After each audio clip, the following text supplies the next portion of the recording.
Bonjour à tous. Eh bien, prenons un instant aujourd'hui pour lire et méditer un passage du livre du ciel de Luisa Picaretta.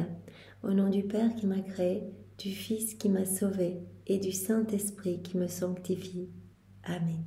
Jésus, je m'immerge en toi dans ta divine volonté, je m'unis à toi, je m'identifie à toi, je me consume en toi, je fusionne ma volonté dans la tienne et je te supplie Jésus, comme tous les jours, viens de venir dans mon cœur, viens t'y établir avec le Père, l'Esprit Saint, avec ton royaume, ton trône, tes actes divins, tes attributs divins, et opère à partir de toute mon humanité que je t'offre en gage de mon amour pour toi. Je le fais de tout mon cœur au nom de tous les hommes de toutes les générations.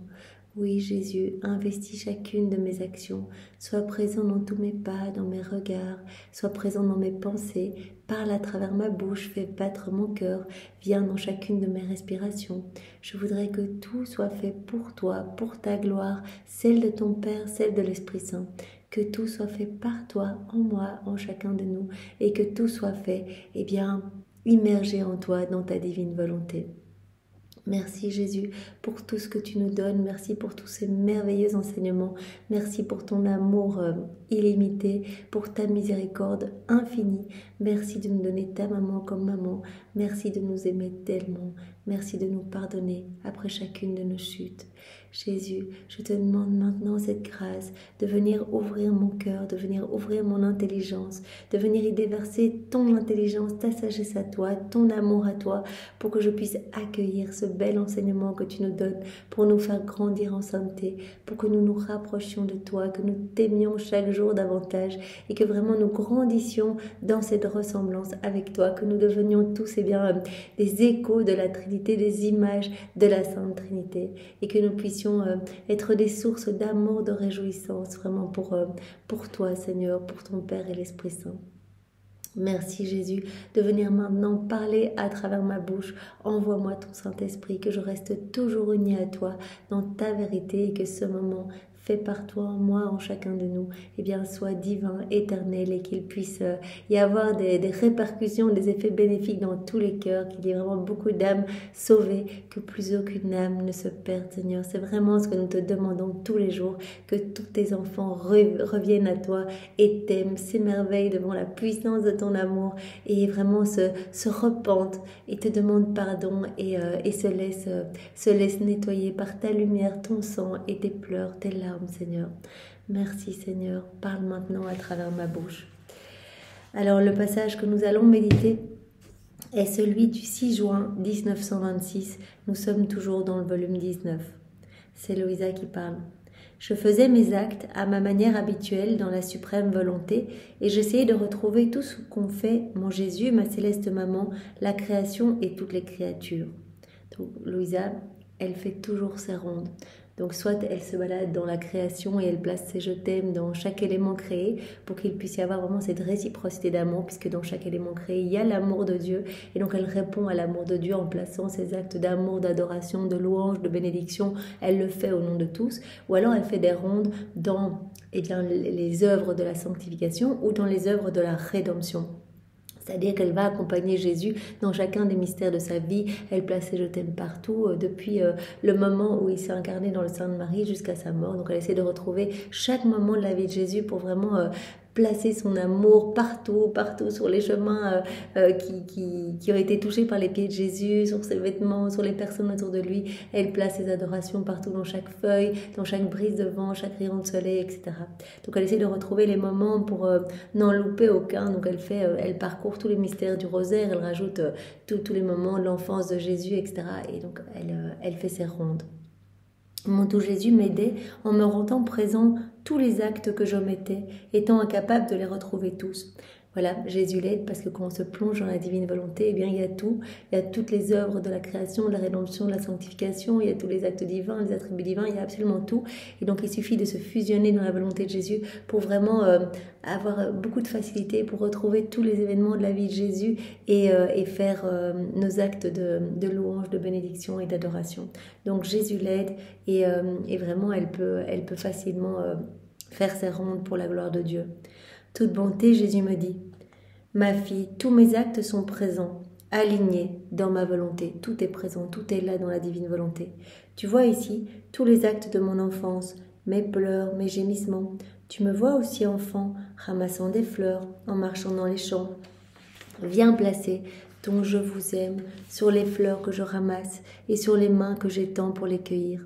Donc Jésus dit, nomme rien, viens à chaque instant, ça me fait tellement plaisir, accompagne-moi. Il suffit d'en avoir l'intention dans la divine volonté et c'est parti, on se retrouve près de Jésus puisque vraiment tout est toujours en acte de se donner. C'est l'éternel présent, donc nous pouvons vraiment rentrer dans le mystère et être avec Jésus qui cueille les fleurs. Si on place nos je t'aime sur les fleurs qu'il est en train de cueillir, sur ses petites mains qui sont en train de se saisir de ces fleurs, eh bien vraiment il ressentira notre amour et se sentira entouré. Rappelons-nous que Jésus a souffert continuellement depuis la seconde 1 de son incarnation jusqu'à sa mort, tout ce que sa divinité a imposé à son humanité, Jésus vraiment a souffert tous nos manquements, tous nos actes en rupture avec la divine volonté. Donc Jésus qui cueille des fleurs là, qui est tout petit et qui a l'air d'être tout joyeux, est en train de souffrir des morts continuelles pour tous nos actes vraiment qui ne sont pas connectés au divin vouloir. Donc il nous appelle à chaque instant pour lui tenir compagnie, pour l'aimer au nom de tous les hommes. Puisque vraiment il ressent ces offenses de manque d'amour, de manque de réciprocité d'amour. Il nous appelle à compenser et à offrir des réparations à chaque instant. C'est toi que je voyais dans ces fleurs, c'est toi que je ramassais comme une petite fleur de ma volonté. Ne veux-tu pas alors me tenir compagnie avec ton amour dans tous mes actes d'enfance, t'amuser avec moi à ces jeux innocents? Nous savons déjà que Jésus, il est venu dès le début, préparer le royaume de la divine volonté. Donc vraiment, il se réjouissait déjà de voir, même quand il était tout petit, même dans le ventre de sa maman, il se réjouissait déjà de voir les âmes qui allaient vivre dans la divine volonté, toutes celles qui allaient s'unir à lui. Et toutes ces âmes étaient présentes avec lui. C'est ça qu'il dit à Louisa, je te voyais déjà quand je cueillais ces petites fleurs, je te voyais déjà dans mes premiers vagissements de petit bébé, quand je suis sortie du ventre de ma maman et que j'avais froid dans cette petite grotte, dans cette petite mangeoire glaciale. Tu me tenais déjà compagnie et tu m'entourais déjà de tes actes d'amour. Tout ce que l'on fait aujourd'hui, chaque acte que l'on fait dans la divine volonté, je bois un verre d'eau dans ta divine volonté, cela amène adoration, louange, bénédiction parfaite au pied de la Trinité. Mais cela donne également gloire complète à chaque instant de la vie de Jésus. Donc il reçoit une consolation même quand il est en train de souffrir, qu'il est petit, qui se fait rejeter par ses amis et qui à travers ça il voit tous les hommes qui l'abandonnent à travers les siècles, etc. Ou bien tous ces moments où il est simplement calme, en train de se faire enseigner par sa maman avec ses cousins, mais qu'il vit ces petites morts continuelles. Nous l'accompagnons à chaque instant quand nous faisons aujourd'hui des actes dans la divine volonté. Regarde encore, petit enfant fatigué de pleurer pour les âmes. Regarde-moi, accompagne-moi, je faisais un petit somme, mais avant de fermer les yeux, je voulais que tu sois là pour veiller sur mon sommeil. Donc déjà, Jésus, dès le départ, recherchait la présence des âmes vivant dans la divine volonté. Je voulais te voir embrasser mes larmes en déposant un je t'aime sur chaque larme, me fermer les yeux avec la berceuse de ton je t'aime. Mais ne me quitte pas pendant que je dors, attends que je me réveille afin que je ne puisse ouvrir mes yeux avec ton je t'aime. Donc il voulait vraiment la compagnie et les actes d'amour des âmes vivant dans la divine volonté. Il voulait cette compagnie à chaque instant. Ma fille, celle pour qui il a été établi qu'elle vivrait dans ma volonté, était inséparable de moi. Donc à chaque instant, nous étions près de Jésus. Et même si à cette époque, tu n'étais pas là, ma volonté te rendait présente pour me tenir compagnie avec ton je t'aime. C'est vrai, nous n'étions pas là il y a 2000 ans, mais vraiment la divine volonté de Jésus nous rendait déjà présents. On était déjà à côté de lui à le consoler, à réparer, à unir nos prières aux siennes, à unir nos bénédictions aux siennes, à unir nos souffrances aux siennes. Et sais-tu ce que signifie un je t'aime dans ma volonté ? Qu'on lui dit je t'aime dans la divine volonté, Jésus nous dit ce je t'aime contient un bonheur éternel, un amour divin, et cela suffisait à cet âge tendre pour me rendre heureux et former autour de moi une mer de joie, assez pour faire disparaître les amertumes que me donnaient les autres créatures. Donc un je t'aime prononcé dans la divine volonté, on dit je t'aime Jésus avec ta volonté, ou je me plonge dans ta divine volonté et je te dis que je t'aime. Ce je t'aime là est un je t'aime divin, est un je t'aime de Dieu lui-même, et donc vraiment ça offre une correspondance parfaite à son amour, et donc vraiment ce je t'aime rejoignait déjà Jésus dans sa petite enfance, dans tous ces moments de souffrance, et donc suffisait à calmer son amertume et les douleurs qu'il ressentait par rapport aux offenses reçues par toutes les créatures qu'il voyait à travers les siècles. Si tu ne me suis pas dans tous mes actes, il y aura un vide de tes actes dans ma volonté, et je resterai isolée sans ta compagnie. Mais je veux ton lien avec tout ce que j'ai fait, car si une est la volonté qui nous unit, un doit être l'acte. Dans la divine volonté, il y a tout. Et donc vraiment, en se plongeant dans la divine volonté, on doit pouvoir être unis à Jésus et le consoler dans toutes ses peines. Mais continue à me suivre. Regarde-moi ici à l'âge de 2 ou 3 ans, lorsque je quittais ma maman pour m'agenouiller, et que les bras en croix, je priais mon Père céleste d'avoir pitié de l'humanité. Et j'embrassais toutes les générations dans mes petits bras étendus. Donc Jésus, 2 ans, tout petit, qui déjà pleurait amèrement sur nos péchés, sur nos fautes, sur tout ce qui résulte de laid, tout ce qui résulte de notre volonté propre, tout ce qu'il y a de sombre, de ténèbres dans nos cœurs. Vraiment, tout ce qui découle de notre rupture avec la divine volonté. Jésus pleurait et implorait vraiment son Père de venir nous nettoyer, de nous ramener à notre juste place, vraiment notre place d'enfant de Dieu en fait, puisque nous avions quitté cette place depuis la chute d'Adam. C'était une position très pénible, si petit à genoux avec les bras étendus, pleurant et priant. Donc Jésus était tout petit à genoux et vraiment il mettait ses bras en croix pour implorer son Père et vraiment dire ne regarde pas les hommes mais regarde-les uniquement en moi. Ne les regarde pas sans moi mais regarde-les à travers mes souffrances, à travers toutes ces petites morts que je suis en train de vivre pour leur salut et pour payer cette dette de gloire et d'amour qui t'est due et qui ne t'est pas donnée. Ma maman n'aurait pu supporter de me voir ainsi. Elle m'aimait tant que son amour maternel n'aurait pas pu le souffrir. Toi, par conséquent, viens, qui n'as pas l'amour de ma maman. Viens soutenir mes petits bras, sécher mes larmes. Place un je t'aime sur le sol sur lequel reposent mes petits genoux, afin qu'ils ne soient pas trop durs.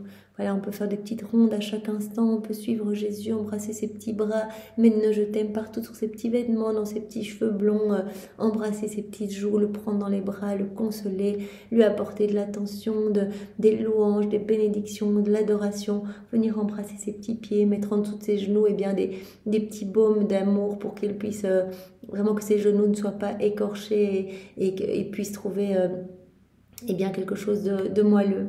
On peut vraiment faire cela à chaque instant. Vraiment, on peut faire cette petite ronde d'amour. Et jette-toi dans mes petits bras pour que je puisse t'offrir à mon Père Céleste comme fille de ma volonté. Eh bien oui, Jésus, nous venons près de toi tout petit, tout enfant, et à chaque instant de ton enfance, depuis ta conception, nous venons même dans le ventre de Marie, nous nous jetons dans tes bras, nous prenons toutes tes peines, toutes tes souffrances, nous nous recouvrons, nous, des attributs de ta passion pour t'en soulager, nous prenons ta petite couronne d'épines, des petits clous, toutes ces flagellations, et nous partageons ces peines avec toi, et nous te supplions de nous présenter à ton Père, pour qu'il opère en nous une transformation et que nous puissions vivre totalement dans la divine volonté. Vraiment que notre volonté humaine soit annihilée, soit consumée dans la divine volonté. Même alors je t'appelais. Et lorsque je me retrouvais seule, abandonnée par tous, je me disais, si tous m'abandonnent, la nouvelle-née de ma volonté ne me laissera pas seule. L'isolement est trop dur pour moi. Aussi, mes actes attendent les tiens et ta compagnie. Donc Jésus nous le redit sans cesse, il a besoin de notre compagnie. Et par nos rondes, nous lui amenons de l'amour et de la compagnie, vraiment dans tous ces actes qu'il a vécus et qui sont toujours en acte de se donner, qui sont toujours là. Tout ce que Jésus a fait, ce sont tous des actes qui sont suspendus et qui sont éternels.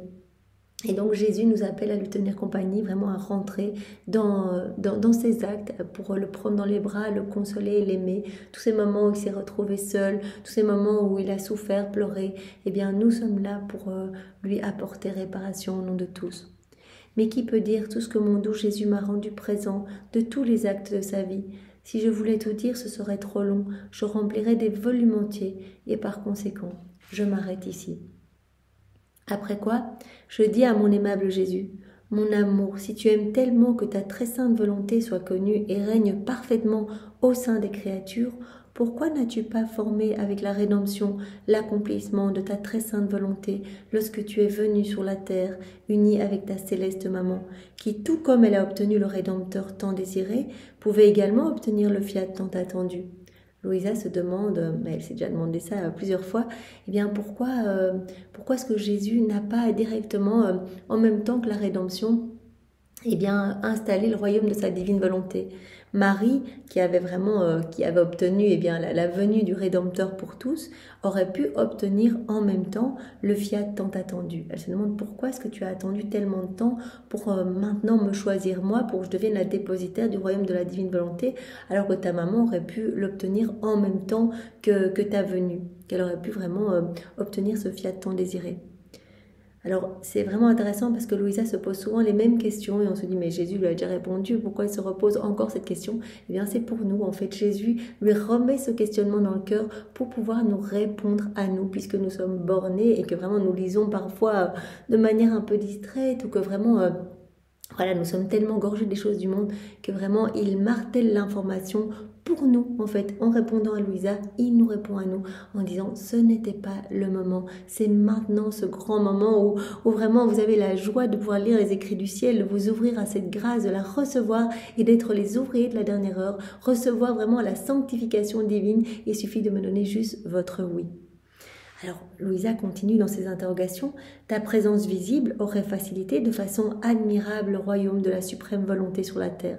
Il aurait été plus facile que tu le fasses directement à ce moment-là, parce que voilà, avec ta présence visible, ta présence, ton humanité là, eh bien, cela aurait vraiment rendu vraiment très facile et de façon admirable le royaume de la suprême volonté sur la terre. Mais en faisant cela, à travers cette pauvre misérable que je suis et incapable créature, il me semble qu'elle n'aura pas toute la gloire et le triomphe total. Voilà, elle dit, ta suprême volonté, en passant par moi, si c'est moi qui dois faire connaître toutes ces connaissances, etc., que tu me donnes, j'ai peur que voilà, que ta volonté n'ait pas la gloire et le triomphe que tu attends. Mon doux Jésus bougea en moi et me dit, ma fille, tout était établi, en fait, tout est d'autorité divine, c'est Dieu qui décide et vraiment notre temps n'est pas celui de Dieu et donc vraiment nous devons faire confiance, tout est établi, la divine volonté, elle a attendu 6000 ans avant de pouvoir venir dans les cœurs, alors vraiment, voilà, le temps ne compte pas pour Dieu. Vraiment, c'est l'éternel présent. Et donc, c'est maintenant le moment où vraiment nous sommes les heureux à pouvoir nous gorger de toutes ces vies divines, puisque chaque connaissance est une vie divine, et à nous laisser vraiment transformer par les mains de Dieu. Donc, tout était établi, l'époque et le temps, celui de la rédemption et celui de faire connaître ma volonté sur la terre pour qu'elle puisse y régner. Donc, c'était le temps de la rédemption. Au moment où je suis venue, voilà, c'était le temps de la rédemption. J'ai pas voulu tout mixer parce que j'ai parlé en parabole, j'ai parlé en images et personne n'aurait rien compris si j'avais commencé à parler de toutes ces connaissances sur la divine volonté. Il fallait y aller progressivement. J'ai d'abord, comme Jésus nous l'a dit dans un autre passage, j'ai d'abord appris l'alphabet, enseigné l'alphabet, c'est une image, pour maintenant aller beaucoup plus loin. Il était établi que ma rédemption devait servir de moyen pour aider. La rédemption n'avait pas été l'origine de l'homme, mais elle est venue comme moyen après le départ de l'homme de son origine. Donc après la chute d'Adam, normalement, si Adam était resté dans la divine volonté, Jésus aurait dû descendre en gloire et se faire adorer, louer, bénir, etc. Et comme Adam a quitté la divine volonté, Jésus a dû pour faire le plan B, venir et vraiment se revêtir de nos péchés, de nos misères, vraiment de nos doutes, de nos noirceurs, etc., pour vraiment nous laver par ses souffrances, par son sang, et nous offrir le salut et payer à notre place ce qui était dû à son Père. Donc vraiment, c'est cette gloire qui était due, qui n'a pas été donnée. Voilà. Donc la rédemption n'avait pas été l'origine de l'homme, mais elle est venue comme moyen après le départ de l'homme de son origine, donc après le départ d'Adam, la chute d'Adam. Par contre, ma volonté était l'origine de l'homme et la fin où il doit revenir. La divine volonté, c'est ce qui a toujours été prévu, c'est le plan de Dieu pour l'homme, puisque Adam était gorgé de la divine volonté, divine science, divine connaissance, il était rempli à bord de divin. Donc ça, c'est le plan de Dieu. Et donc, nous sommes appelés à revenir à cette place pour laquelle nous avons été créés, c'est-à-dire être gorgés de la divine volonté, laisser la divine volonté opérer et agir en nous. Toutes les choses tirent leur origine de ma volonté et elles doivent toutes y revenir. Ça, c'est dans le plan de Dieu, tout doit y revenir puisque c'est le plan de Dieu initial pour l'homme. C'est pour ça qu'on est si malheureux, c'est qu'on n'est vraiment pas dans le plan de Dieu, on est cette place qui est réservée à Dieu dans notre âme, eh bien finalement on la remplit de choses du monde, de choses futiles, etc. Et donc la divine volonté, elle est totalement agonisante en nous. Et donc ça, c'est pas le plan de Dieu. C'est pour cela qu'on est si mal, qu'il y a tellement de dépression, qu'il y a tellement de suicides, etc. Parce que vraiment, on a une course effrénée dans les choses matérielles pour essayer de remplir ce vide que l'on ressent. Mais ce vide, il est pour Dieu, puisque cette place a été conçue pour Dieu. Donc revenons à la source et remplissons-nous vraiment de tous les bienfaits que contient la divine volonté. Remplissons-nous vraiment des joies divines, des bonheurs célestes. Et vraiment, nous verrons que voilà, c'est la source de tous les biens, la divine volonté en fait. Toutes les choses tirent leur origine de ma volonté et elles doivent toutes y revenir.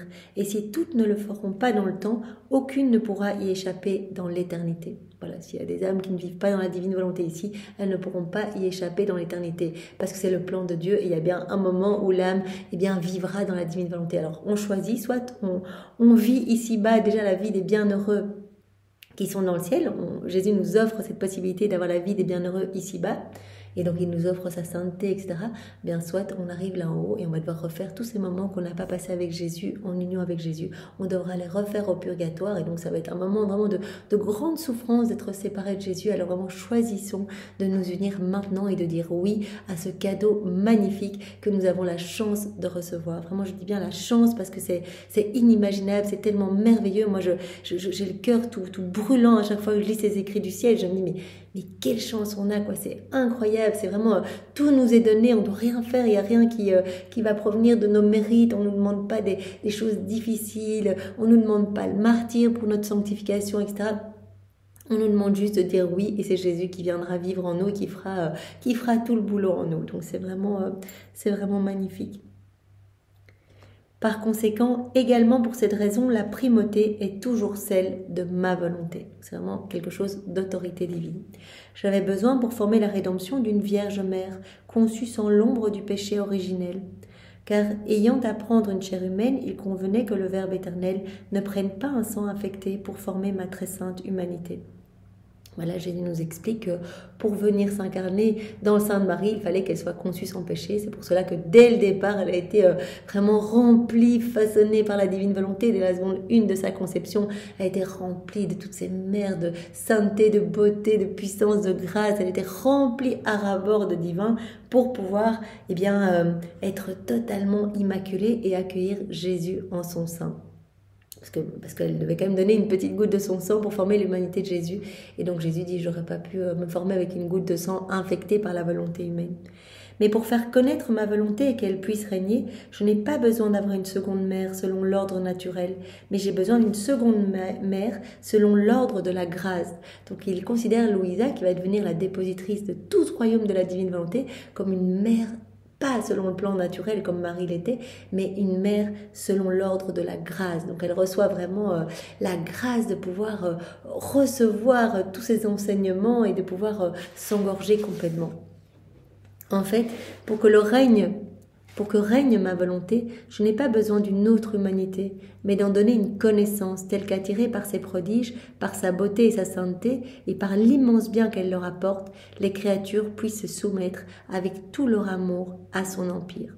Donc Jésus dit, j'ai pas besoin de revenir sur la terre pour faire connaître ma divine volonté, j'ai juste besoin de pouvoir déposer des connaissances qui vont vraiment donner cette soif de pouvoir s'y plonger. Nous savons, chaque fois que nous lisons un passage du livre du ciel, eh bien c'est notre âme qui se transforme. Et à chaque fois, nous avons un peu plus soif, nous avons un peu plus envie de vivre dans la divine volonté. À chaque fois, vraiment, le Seigneur séduit notre âme pour que vraiment il n'y ait plus de marche arrière et que nous nous offrions totalement à lui.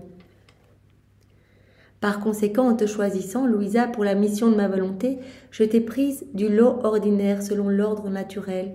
Mais pour le décorum de ma volonté, j'ai dû t'élever si haut dans l'ordre de la grâce, afin qu'aucune ombre infectée ne puisse demeurer dans ton âme. Donc, et qui aurait empêché ma volonté de régner en toi. Donc, Louisa, elle n'est pas comme Marie, Immaculée Conception, elle n'a pas été épargnée du péché originel, mais par contre, elle a reçu tellement de grâce que vraiment son âme, en fait, est nettoyée de toute corruption, voilà, elle n'a plus ce penchant à faire des péchés, comme nous l'avons. Voilà. parce que ça aurait empêché la divine volonté de régner en elle.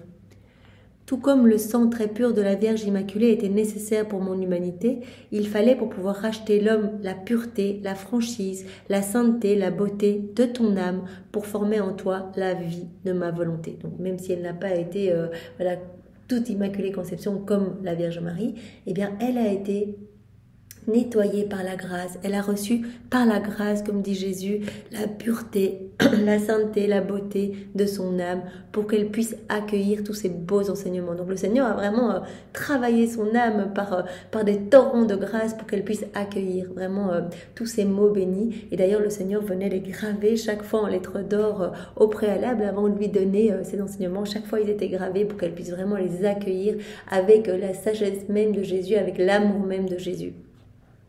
Et tout comme en formant mon humanité dans le sein de ma maman, cette humanité s'est donnée à tous, c'est-à-dire à ceux qui la veulent comme moyen de salut, de lumière, de sainteté.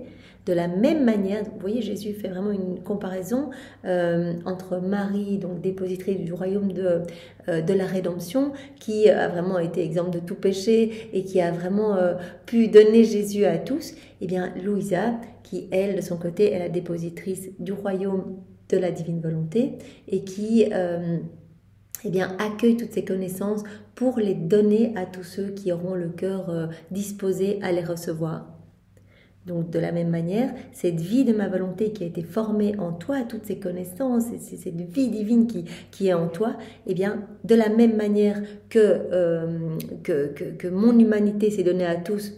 Voilà, mon humanité qui a été conçue dans le sein de ma maman s'est donnée à tous. De la même manière, toutes ces vies divines que je te donne, formées en toi, eh bien, vont pouvoir se donner à tous, se faire connaître et obtenir vraiment voilà, une grande transformation dans les cœurs. Donc, ma volonté va se faire connaître et obtenir son empire, vraiment le royaume de la divine volonté. Si j'avais voulu te libérer du péché originel, comme je l'ai fait pour ma céleste maman, afin que ma volonté puisse avoir sa vie en toi, personne n'aurait pensé à laisser ma volonté régner en soi. Voilà, si Louisa avait été exempte du péché originel, on aurait dit mais oui, mais c'est pas possible. Voilà, Marie remplie de la divine volonté, ok, voilà, elle a été travaillée par la divine volonté dès le départ, etc. Toute sainte, toute belle, toute pure. Louisa, si elle était exempte du péché originel, on aurait dit ben voilà, c'est facile pour elle de vivre dans la divine volonté parce que voilà, elle a reçu vraiment cette purification dès le départ. Tandis que si elle est comme nous, voilà, qu'elle a juste un penchant, qu'elle n'a pas ce penchant à pécher, mais qu'elle est comme nous, eh bien on va se dire, eh bien voilà, par notre oui, par notre constance, par notre patience, on va aussi y arriver. Donc vraiment, Louisa, c'est notre chef de file, notre modèle, elle est vraiment comme nous et elle a reçu les grâces à profusion pour vivre dans la divine volonté. Si nous demandons ces grâces, nous allons les recevoir également. Parce que Jésus ne va pas s'installer dans un cœur qui est tout rempli de noirceur. Il va nous nettoyer et il nous donnera, comme à Louisa, eh bien, la grâce de la franchise, de la sainteté, de la beauté de notre âme, de la pureté. Et donc, il fera de nous de beaux petits tabernacles pour pouvoir vivre en nos cœurs. Voilà, si j'avais, comme dit Jésus, si j'avais voulu te libérer, Louisa, du péché originel, comme je l'ai fait pour ma céleste maman, afin que ma volonté puisse avoir en toi sa vie, personne n'aurait pensé à laisser ma volonté régner en soi. Ils auraient dit, nous avons besoin d'une seconde mère de Jésus et d'avoir ses privilèges pour que la vie de la volonté suprême puisse régner en nous. Par contre, en sachant que tu es une belle heure, voilà, elle est comme nous, Louisa, elle a reçu juste les grâces, elle a reçu les grâces et elle pour atteindre cette sainteté des saintetés. Mais on va penser donc, elle est une de nous, conçue, donc voilà, par contre, en sachant que tu es une des leurs, conçue comme eux, s'ils le veulent, avec l'aide de leur propre bonne volonté, ils seront eux aussi capables de connaître la volonté suprême, ce qu'ils doivent faire pour la laisser régner en eux, le bien qu'elle rapporte, le bonheur terrestre et céleste, préparé de façon distincte pour ceux qui veulent laisser régner en eux ma volonté. En observant Louisa, on va se rendre compte qu'avec de la bonne volonté et beaucoup d'amour pour Jésus, vraiment en lui demandant tous les jours avec nos actes préalables, nos actes continuels pendant la journée, etc., eh bien, on va y arriver aussi. On va grimper vraiment dans les échelons, on va grandir en sainteté et on va atteindre peut-être un jour ce 4e niveau de vie dans la divine volonté, le niveau dans lequel Louisa se trouve. Ma rédemption devait servir à planter l'arbre de ma volonté qui, arrosé par mon sang, cultivé et cerclé par mes sueurs et mes souffrances inouïes, fertilisé par les sacrements, devait se développer, fleurir et finalement produire les fruits célestes de ma volonté. Donc Jésus nous le redit encore, que voilà tout ce qu'il a fait sur la terre, toutes ses souffrances, voilà toutes ses peines, toutes ses réparations, et bien tout a servi à préparer le royaume de la divine volonté. Et afin de faire mûrir ces fruits précieux, le cours de mes 33 années n'était pas suffisant et les créatures n'étaient pas non plus préparées et disposées à recevoir la nourriture si délicate, toute du ciel que je donnais. Donc les âmes n'étaient pas prêtes à l'époque de Jésus pour recevoir voilà, ce cadeau, cette nourriture du ciel. Je me suis par conséquent contentée de planter l'arbre en laissant tous les moyens possibles de le faire grandir, magnifique et immense. Et au temps opportun, lorsque les fruits furent sur le point de pouvoir être cueillis, je t'ai choisi d'une manière toute spéciale pour te faire connaître le bien qu'ils contiennent et comment je veux ramener la créature à son origine. Donc voilà. Il a attendu tout ce temps et il a choisi Louisa en disant maintenant les fruits sont prêts et donc tu vas pouvoir recevoir ces enseignements et voilà on va vraiment les transmettre, on va les transfuser pour que chacun puisse les recevoir et que les hommes puissent revenir vraiment à leur origine, à ce pourquoi ils ont été créés. En bannissant sa volonté, cause de la perte de son heureux état, elle mangera de ces précieux fruits qui lui donneront le goût de se débarrasser de l'infection de ses passions et de sa propre volonté pour lui redonner l'empire de ma volonté. Voilà, en recevant ces précieux fruits, ces enseignements, cette lumière, eh bien vraiment notre âme va se purifier et va vouloir eh bien rester unie à Jésus en fait. On va ressentir le besoin de nous débarrasser eh bien de l'infection de nos mauvaises passions en demandant à Jésus, parce que c'est lui qui va opérer ce travail. Nous, on n'est rien du tout, et donc Jésus va lui-même gommer nos misères, nos imperfections, et ce qui lui déplaît, en fait, ce qui nous tient éloignés de lui.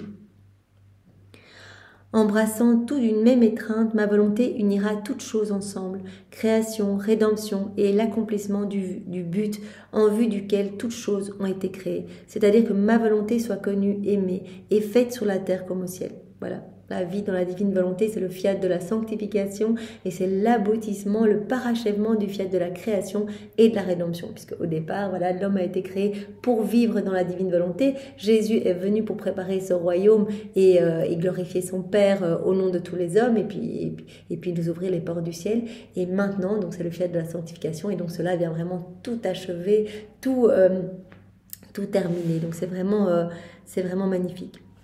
Et moi, Jésus, mon amour, plus tu me parles, plus je sens le poids de ma petitesse et plus je crains d'être un obstacle au royaume de ta volonté sur la terre. Louisa, au plus elle reçoit tous ces enseignements, au plus elle se dit « Mais non, c'est pas possible, moi je suis trop misérable pour avoir ce rôle si important que tu me destines. Oh, si toi et ma maman aviez fait cela directement en étant sur la terre, ta volonté aurait eu son plein effet. » Elle se dit « Je suis bien trop petite.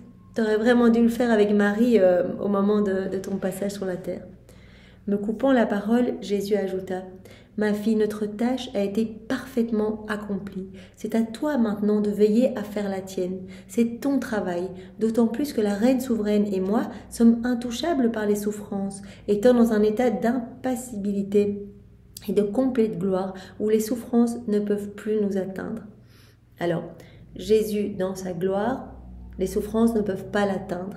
Mais par contre, les souffrances que Jésus a vécues sur la terre en union avec sa maman, donc dans son humanité, ce qui était imposé vraiment par Dieu, par sa divinité à son humanité, donc toutes ces souffrances, ces clous, ces crucifixions, etc. Ces souffrances-là, elles sont éternelles. Et c'est pour cela que Jésus nous appelle à faire l'heure sainte avec lui, parce qu'il dit « Mais je souffre tous vos manquements d'amour, je souffre tous ces moments où vous n'êtes pas unis à moi, où vous ne répondez pas à ma tendresse, où vous me bafouez, où vous me rejetez, où je suis seule, abandonnée. Venez et réparez. » C'est pour cela qu'il nous demande toutes ces réparations. Parce que ces souffrances-là, elles sont éternelles. Jésus le dit, ma passion, elle est éternelle. Toi, au contraire, tu as les souffrances d'aider à demander le fiat suprême, les nouvelles connaissances, les nouvelles grâces. Et même si je suis au ciel, je serai caché en toi pour former le royaume de ma volonté. Je veux continuer ma vie en toi, continuer mes souffrances en toi, mes réparations en toi. Je viens dans ton cœur, je forme mon royaume, je prends des décisions à partir de ton âme, comme si je les prenais à partir du ciel. C'est une vraie bilocation, je m'installe avec la Trinité, on est là et vraiment on agit, on se repose dans ton âme. Ma puissance est toujours la même. Du ciel, je peux faire ce que j'aurais fait en étant visible sur la terre. Donc vraiment, comme il y a bilocation, Jésus agit à partir de Louisa, comme s'il agissait à partir du ciel. Lorsque je le veux et que la créature s'y prête en se faisant la proie de ma volonté, je l'investis et lui fait faire ce que je devrais faire moi-même.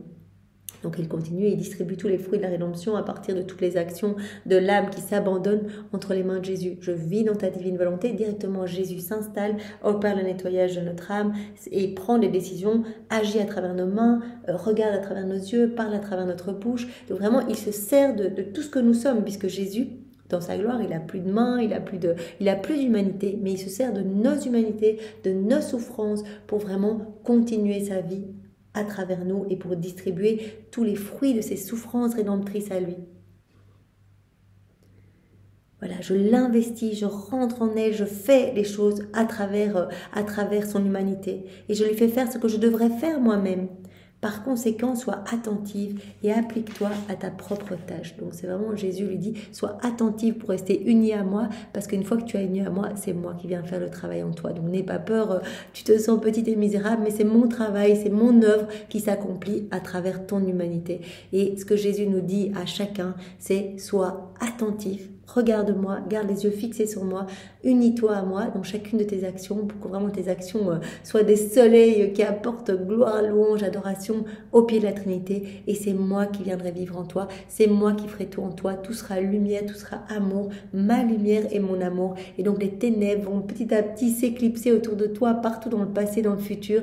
Et donc vraiment je donne à profusion des grâces et des bénédictions par le biais des âmes qui vivent dans la divine volonté. Donc ce que l'on fait aujourd'hui a des répercussions, cela a eu des répercussions dans le passé pour peut-être la sainteté des saints qui ont acquis leur sainteté parce qu'on a fait des actions aujourd'hui dans la divine volonté, et cela aura des répercussions dans le futur, des grâces, des bénédictions, des miracles, des charismes qui sont donnés.